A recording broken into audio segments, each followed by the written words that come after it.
Welcome back, everybody. Often I don't get a chance to do a finished video or on some of my builds because it's in and out, with customer demand and stuff. So, but this one caused me a little bit of problems when I was setting it up, but it's all taken care of now. But I did want to do a quick video on it because it's in one of our favorite cases, the cooler Master Haf X. And this Haf X is actually a different one from the one that we unboxed maybe about a year ago. The one previously did not have a USB 3.0 cable, as you can see there, that connects to the motherboard, and that actually heads out directly to the front where you see two USB 3 headers.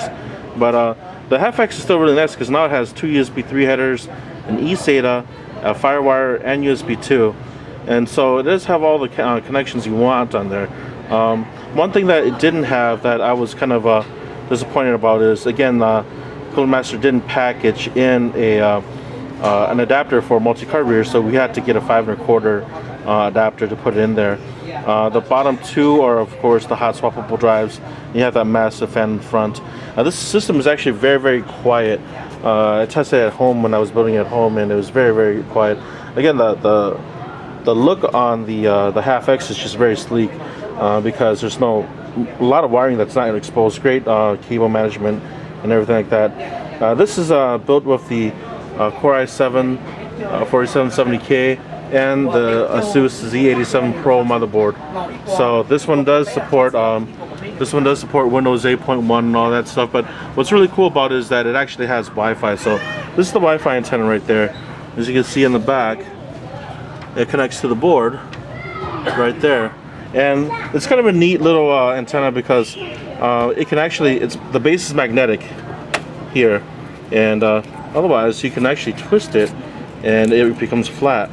So I'm twisting it in my hand, now it's flat, and you can actually see where you can hang it on to, because that's a magnetic metal shelf. It's magnetic there, and it's really decent quality. And so the Haf X having a metal grill on top, you can actually just set it on top of here and not really have to worry about it. But the sound card that we put in there is the I put it here, it's the Creative Sounblaster ZX, and this is the one with the nice microphone, turntable deal thing. And there's a shot of it right in the system, so it matches pretty nicely up with the stuff we have the computer here. And so the graphics card is and we're getting a really good deal of it because this is the effective end life of the 7000 series.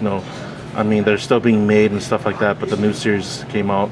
And so this is an XFX R7870 HD Radeon, and this is with the 2 gigs of DDR5 with the double dissipation and really nicely, built, as you can see. So power supply is the Cooler Master CX750M.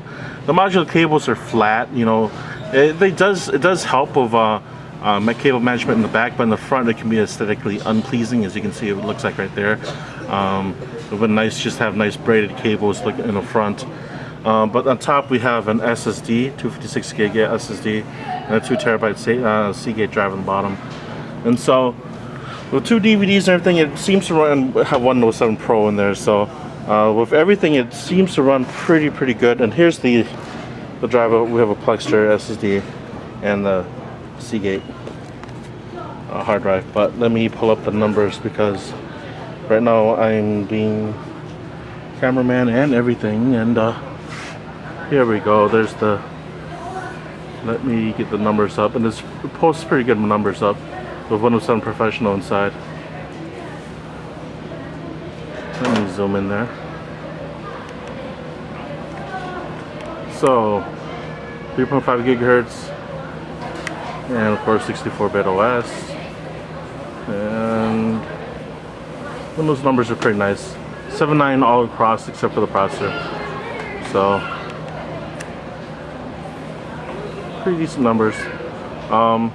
Made for basically can do anything you really want because the Z87 can support Crossfire or SLI, and so you have your pick your video cards. But again, just a really nice, quiet system, and should last for quite a while. Any question or comments, please post them at the bottom of the video.